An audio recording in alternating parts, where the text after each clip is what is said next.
The following is a Podcast One Minnesota production. Oh, yeah? Yeah. Oh, you betcha, yeah. If it's made in Minnesota, who's making it and how? Yeah, you got that right. It's the makers of Minnesota, focusing on the products and services uniquely made in Minnesota, and conversations with the makers, entrepreneurs, and innovators in Minnesota about how they conceived of their products and how they brought them to market. With Stephanie Hansen, it's the makers of Minnesota. Hi, this is Stephanie Hansen, and you're listening to The Makers of Minnesota, and we are on episode number 99. And I am here with Zach Cizik. He's the founder of Bollitos. And Zach, I think you first contacted me, I want to say maybe about a year ago. Does that sound familiar? You know what? I think it was, and it maybe was even prior to that. I think I just DM'd you, right? Yeah, you on might Twitter. Have. Yeah, absolutely. Why I got big into podcasts like 2 years ago, and I was like, okay, Minnesota, and then I found yours, and I'm like, oh my gosh, Makers of Minnesota, this is right up my alley. This is up my alley, yeah. And I make something, so exactly. There's that. Exactly. So tell me about Bollitos and how you got started. And so it's a sauce company. Correct. And Correct. You have like a hot sauce, you have a marinara. Yep. So what was your first product? Yeah. So great question. So this is, going back to when I was, even in grade school, I knew I always wanted to own a business, and I knew I wanted to cook Italian food. Or I'm sorry, I knew I wanted to have that business be some sort of Italian food. How did you know that? Were you Italian? I was obsessed with the Food Network when I was a kid, and I'm not Italian. Yeah. I'm Irish and Czech, and the opposite of Italian, right? But I've always had this. I think it was probably Emeril Lagasse. Yeah. Bam. Honestly, that was like something struck a chord, and I'm like, God, I need to find something to do that's Italian food. So this is a young age. And I just I loved watching people. I could go to an aisle like Carboni's and watch people make pizzas when I was a little kid. I remember just staring there for hours, ask my parents if I could go. But anyway, so I went to college, and I knew right away when I was in college, my older sisters had studied abroad.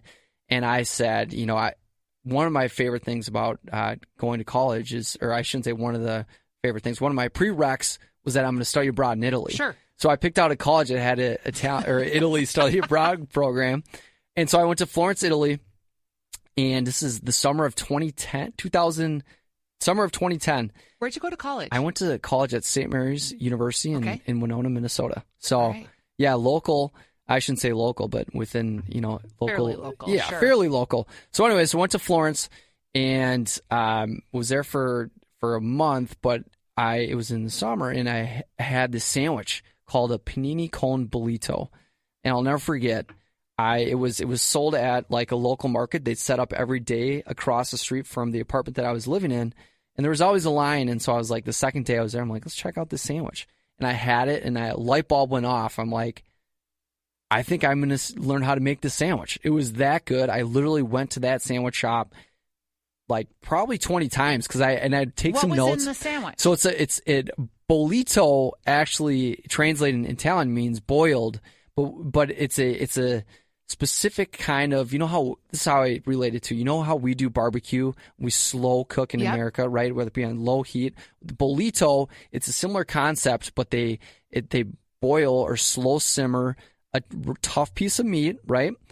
So in this circumstance for the bollito sandwich, it's brisket. Okay. They put some vegetables, spices, and then some, red wine. Let it simmer, and the meat breaks down. And then what they did is slice up the meat extremely tender at that point, and put in between these two fresh Italian buns. And there was two specialty condiments. One was a calabrine pepper condiment, and one was they called it a salsa verde. Yep. But it had parsley, shallots, red wine vinegar, and Italian parsley. So, long story short, I was like, this is what I'm going to do. So I went back to college my senior year, put together a business plan, graduated in 2011, but I put together a business plan where I would ultimately sell these sandwiches at street fairs and events. And then ultimately goal I put on that business plan, remember, was to get into the state fair, right? Okay. And then ultimately make this bring this sandwich to as many people as possible, because I thought it was just change my world. And so I spent 3 years after college figuring out how to make this, putting together, saving up some money, and then I launched in 2014, actually at Grand Old Days, under the name Bollitos Bollitos Sandwiches. Okay. So we sold the sandwich, and that's it, and the two specific condiments. So I did that for 2 years, and at the time I was living in Chicago, actually. I work as an outside sales rep for a medical company currently, and then at that time, so it took me to Chicago, which was kind of a cool experience. But I got to, I do these summer festivals selling the sandwich, and I'm like, it's awesome. It's a lot of everything. I don't mind the work, but it's just like the laborious of, hey, we have to cook our meat for literally, I cooked it 6 to 8 hours. Yep. And then you'd have to transport it, set up, break down. People loved it, but I'm like, how can I make this a business like in the off season as well, right? But I realized, people love the sandwich, but they always ask, what are these two sauces you're putting on the sandwich? So it was the first ever Italian I keep saying Italian. I keep saying the name of our business, but it was a hot sauce festival, Chicago Hot Sauce Festival in 2015 in August, end of August. And I was like, hey, I had a month to get all the licenses, figured out what I needed to do. My girlfriend at the time, my now wife, her uncle was a graphic designer, works for a graphic design company. So he put together a label for me for my bottle, and we started selling our first calabrian pepper condiment at this hot sauce festival in Chicago. And that's kind of how it all happened. And it was extremely successful. I sold out. It got a second place award out of, I think it was still relatively small, but there's 33 applicants that got second place. And that's pretty great. It was for pretty your good. First time right, out. exactly. And and I said, you know what, this is what I'm going to do. So the next day I started knocking on doors, literally in Chicago. And the great thing about Chicago, and I lived in downtown, there's a lot of specialty stores specific to Italian food. Sure. So I would just go into retail locations, and I got 5 in the first couple weeks, and I would just go in there and sample on the weekend, sample as much as I can, kind of get customer feedback.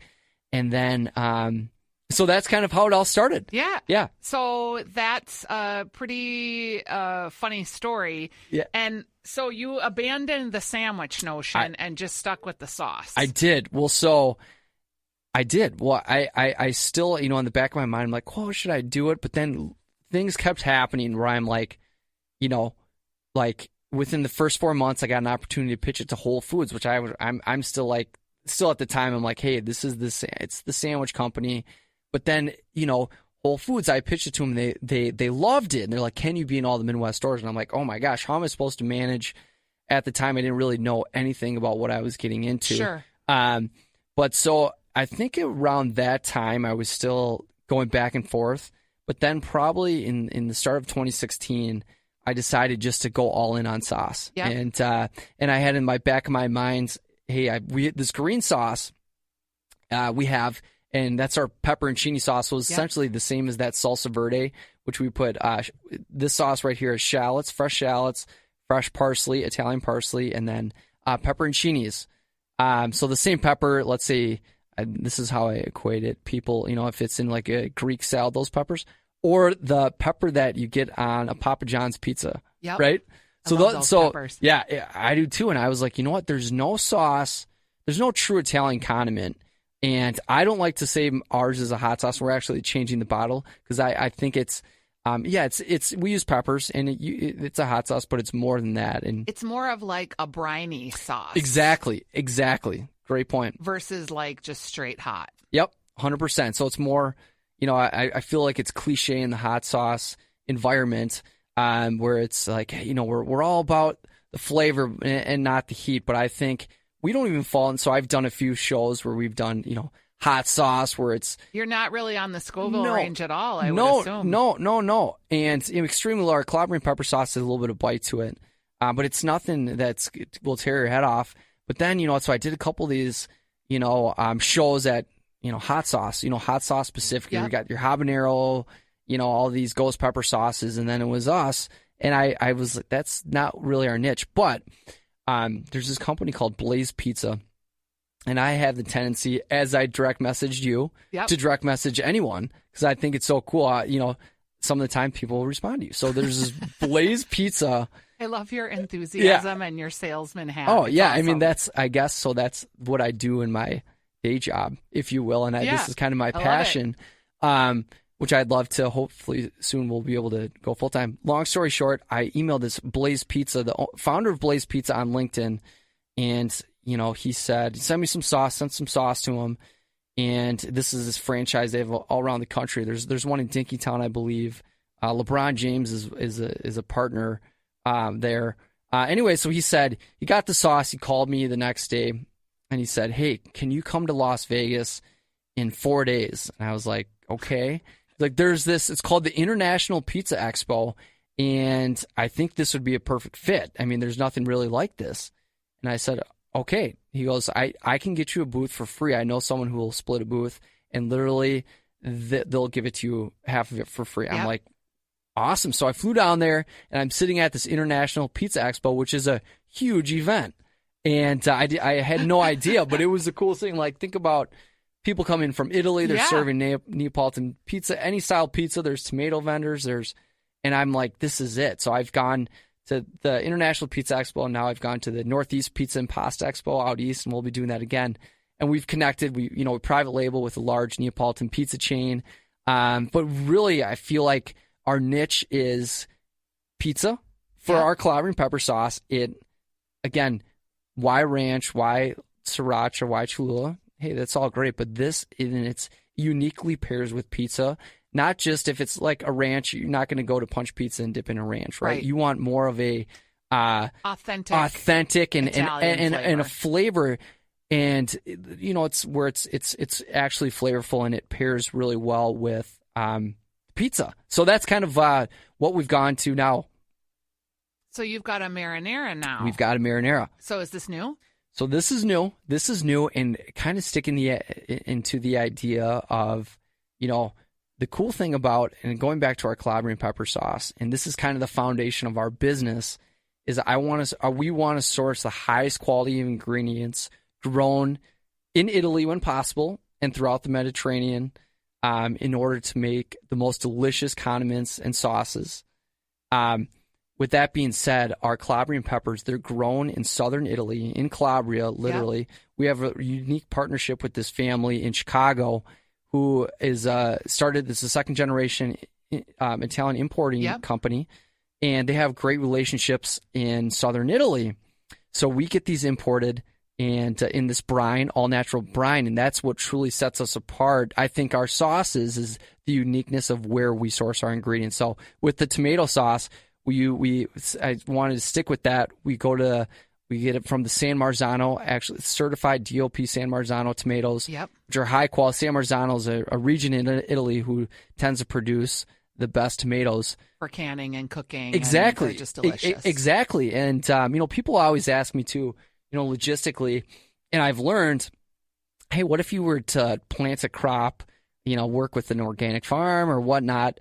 And I've learned, I compare it to this. So have you ever had, your fave, do you like wine? Yes.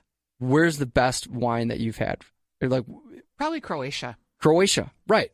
So now Croatia, why, question that wine, why, in Croatia, it's grown, I'm sure, in the terroir. It's the soil, it's the sun, it's the land, it's the rocks, it's the water. Yep. Same thing with these peppers and tomatoes. And that's what I've learned. It says, in Calabria, it's got this sulfuric soil, and it's right near the the Mediterranean coastline. It's got that the soil and the heat and that makes the pepper. This is sort of a funny story. Okay. Not like funny haha, but just sweet in that here's this kid from Minnesota who's going to college in Winona, whose name is Zach Cizik, who ends up in Italy finding this delicious sandwich and tries to bottle the love of that sandwich. Ends up starting out with a sandwich, ending up with a sauce company. That's amazing. I know. Yeah. No, and And do you, like right now, you work a full-time job in the medical device business and you're in sales. So is your goal like to take this full-time and to just blow it out? Yeah, absolutely. I mean, for me, I think, when people always say like, oh, what's your passion? I've always kind of like, what does that really mean? But I equate it to, like, what can you talk about the most? You've talked for 20 minutes about I know, Calabrian peppers. And a lot of times I go over the top. Sometimes I catch myself. But, yeah, but I'm like, what can you truly talk about passionately? I'm like, I really am passionate about it. And I think not only it's a delicious product, but I think it can, I look at, my customers, someone like you, right? Who would be having this. And so I've tried to now tailor make and figure out someone, like you, what do you like? And what, if like a tomato sauce. And so I feel like I've done my research and figured out that in order to be successful, you have to first create the best possible product, right? That will help someone in some way, shape, or form, and or at least add some value. I know this is kind of a cliche coming from a sales guy, right? I'm using all these terms, but no. I think the product it's literally we've spent the time and kind of gone probably the long road, taking the long road a lot of the times, but I think we've developed really high quality products that I think can solve a lot of needs in terms of adding flavor and adding becoming the go-to marinara sauce for you. Bollitos Italian sauces.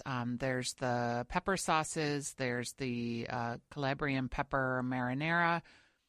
The sauce market has to be $1 gajillion worth. Like Paul Newman's in it, and so is that like if you could stay in that lane and really just be the unique boutique sauce in that lane, is that enough, or do you have to like now educate people about the sauce, and maybe along the way you're going to create another sauce? Maybe it's a pesto, or where do you see this kind of going? That's a great question. So I think every single, the sauce market it's extremely saturated, right? I mean, you go on, anywhere and you look up to, hot sauce. I mean, those look like hot sauces and marinara, right? So I think the one thing first for our condiments, what I truly believe is that every, my goal, really is to try to get into every single pizzeria. I mean, in the country, I firmly believe if you're going to offer your customer a condiment for your pizza, even if you're not in, a lot of the times you get kind of the nostalgic pizzerias, like let's say something like a Punch, where they're all about the quality, right? And, they wouldn't add, you would never find a Tabasco, Sriracha, or Ranch, but I truly believe it can complement even those types of higher end, if you will, pizzerias. But, food service, we're coming out with we actually just completed it's done on Sunday, a Kickstarter campaign, and we've hit our goal, which is fantastic. But the ultimate goal of this is, number one, to raise awareness, and then number two is to outsource our co-packing. Right now we're actually making it. We're at a commercial kitchen in St. Paul. Yep. We're making this, and we're getting, I got a 150 case order from Whole Foods, and I look at that now, and I'm like, oh my gosh, craziness. Because we're literally hand bottling, hand labeling. So let's talk about that for a second, because we have a lot of guests that are making that decision. Sure. That are listening, and what makes that decision? Is it that you just don't want to do it anymore? Is it that you have an order that you can't fulfill? And some people get anxious about quality when they go to a co-packer. Absolutely. And I think that's important. Obviously, you want to maintain your quality. And what I found, I've been on this for probably a year and a half now. I've gone out east to Pennsylvania, had a co-packer. We did, a test run. It went well, but it didn't feel right, and it ended up not working out. And there's what I would say is I think don't be afraid, because I've ran into, don't be afraid don't get stuck in your mind that, hey, it's not going to, I don't want to outsource it because it's going to totally ruin, give it a chance. I've noticed there's so many smaller co-packing companies that will work with you that are willing to, and you can do something like, we're actually looking into, because we oven roast our own garlic for each batch. We have our clobbering peppers. I'm essentially give away a recipe, but I don't even mind. It's so simple, but we get because it's so unique how we get our peppers and the relationship we have. So we get them imported from Italy. We used to destem each pepper by hand, 52 pounds per batch, and we used to destem. They're cherry tomatoes. I used to, on the weekends I'd go in and that's all I'd do. Is essentially it's crazy. But so now we have a company that helps with that out in Chicago, and then we oven roast garlic. So take garlic, fresh garlic, olive oil, imported olive oil, and we oven roast garlic, puree it with an organic red wine vinegar, and so going back to why would you do that? And I look at it too, like, hey, ours is all about the quality, but in order to grow, that's what you have to do. Yeah. That's where, and it's kind of gotten to a point where I think I've probably held on a little bit too long. Yep. And haven't been able to go out and sell it. I've been, busy, but everyone's busy. I have no, everyone's busier than But you're the next busy, person. like literally picking peppers when maybe you could be creating wholesale relationships. Exactly. So so it's been about over a year where it's been someone's picking the peppers destemming them. But now it's to the point where, and then I got a bottler, a pneumatic bottler, kind of automatic, thought, great, but still you can't, and then I look at my time, right? And what if I could spend some time building new relationships and growing the business to make it, my goal is to bring it to, I'm pretty ambitious in terms of wanting to bring as many people as possible and try to be the go-to condiment for pizza and Italian food. I'm curious about, it sounds weird, but like what I like about your product and what I'm also like kind of struggling with is when someone made Tabasco, let's just say, they just were like, we're making hot sauce. Sure. And we're just going to make this super hot sauce. And they made it forever. And they didn't tell you what to put it on or how to do it or what. It was just, we make this hot sauce. You've taken the leap to say, I'm making these sauces. These are Italian sauces. These go very well with Italian food. Mm-hmm. I wonder, like, can you, I mean, do you have to almost be at wholesale and paired with Italian food? Do you almost have to do Italian recipes? Or because it's not it's a unique piece of the market. It really is. And that's one thing too I've had to learn, how do you teach a lot? To your point, you mentioned you have to teach your customer, and what I've tried to do, I've mentioned the clobbering pepper and pizza. I try to pair that, and people know, hey, clobbering pepper sauce, put that on your pizza. Yep. And then our pepperoncini sauce, I say obviously you can use Italian food, but what I actually say for that is put it on your morning eggs. Yep. Putting that on your morning eggs. I know that's kind of going not away from our niche, but it's, you put Tabasco on your eggs as well. But I think being very specific on what to put it on. Have you heard of this hot beef sandwich that you make in a crock pot where you put your chuck roast? Yep. You put a can of or a jar of pepperoncinis with the brine. Ooh, I've not heard of that. And then you put, I think it's like a can of beef stock or water or beer. I mean, some other kind of liquid that makes it a little saucier. And then you crock that for like 8 to 10 hours. Yep. And then you shred it. Yeah. And the brine of the pepperoncini tenderizes the meat. Yep. And it's spicy, but not too spicy. Like kids like it. Yep.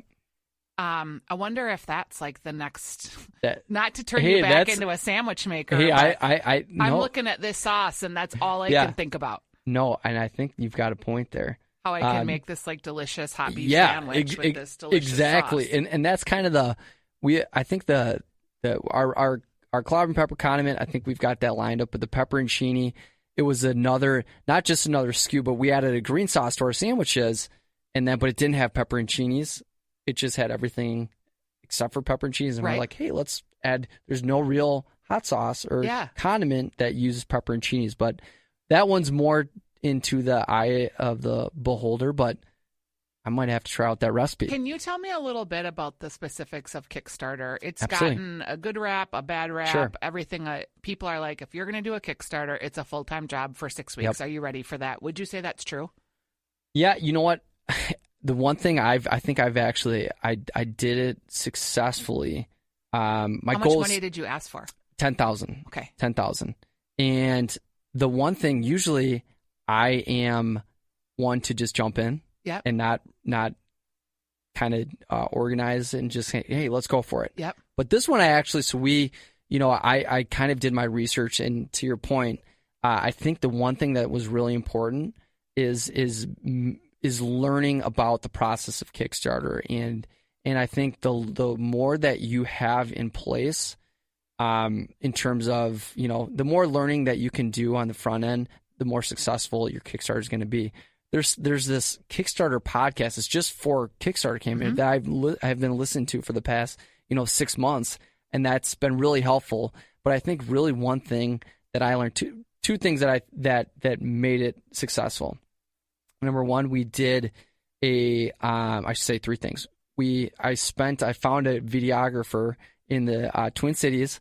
He was a young guy in college, named Austin. He was fantastic, but he did an unbelievable video. So I think the video is key. The visual is key.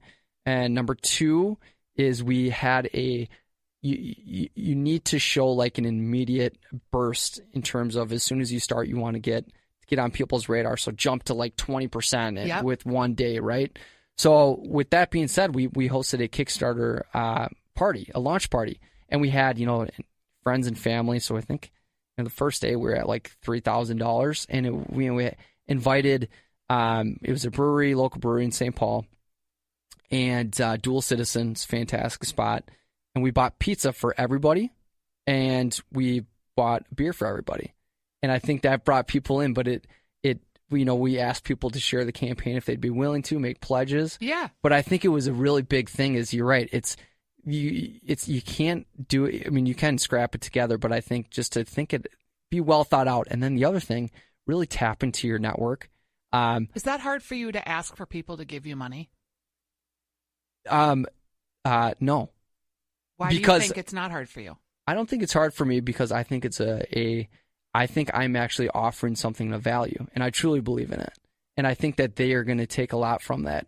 And my goal is, if someone's willing to invest with me, I'm going to do everything possible to make sure their experience is fantastic. And the cool thing about Kickstarter, and a lot of people I had to teach, especially my parents, friends, aunt and uncles, like, what is Kickstarter? Am I just giving you money? Yep. And I'm like, no, you actually pledge for a product. So I always say it's a pre-sale of product. You get a benefit. You get a benefit. So you essentially buy our product, and if we hit our goal, you get your product.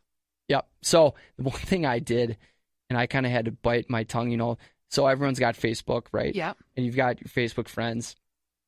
So I made a list of everyone on my not my page, but individually my personal account. Yep. Wrote their names in, and I direct message, and I made it a pact to myself, even if I didn't know them well, or if the relationship was kind of, I'm just going to, what's the worst that can happen? So I literally, the response, I was going to do everyone, I only did about 150 because we were able to hit our goal at that point, but I just asked them just to share it on their Facebook. So you can build an organic reach. So you tap into so many other people's network. And the thing I was amazed about, how if you're authentic in what you're doing, people are more than willing to share and help out. And it was like, oh my gosh, I was telling my wife, I'm like, this person I haven't really talked to maybe twice in my life, and they're saying something nice and helping to share your business. Yeah, exactly. So people want a winner. They want to help. Do. They do. And I think the one thing is, don't be afraid to, obviously, and the one thing, don't copy and paste messages. I literally typed in a message to every single person, and the only thing I copied and pasted is the URL link. So make sure, just if you're going to do it, just first of all, have confidence that you can do it. And, number two, I think it's great to raise awareness about your product or idea, if nothing else. And then don't be afraid to ask if you're okay with being authentic and you feel, then there should be no problem. Yeah. Where can people find Bollitos sauces? And great question. So you can find us on our website at bollitos.co, bollitos.co, or you can go to any Midwest Whole Foods and find our calabrian pepper sauce and our pepperoncini sauce, our marinara. We're going to actually be pitching it to Whole Foods when it comes, that category review time. But that's where you can find it, online at our website or at Whole Foods. All right. Thanks for joining us, Zach. No, I appreciate your time, or you have me, and I really appreciate it. Yeah, I love your story. You're very enthusiastic. I think your Kickstarter, you've made it. So you're going to get to the co-packer. What's next?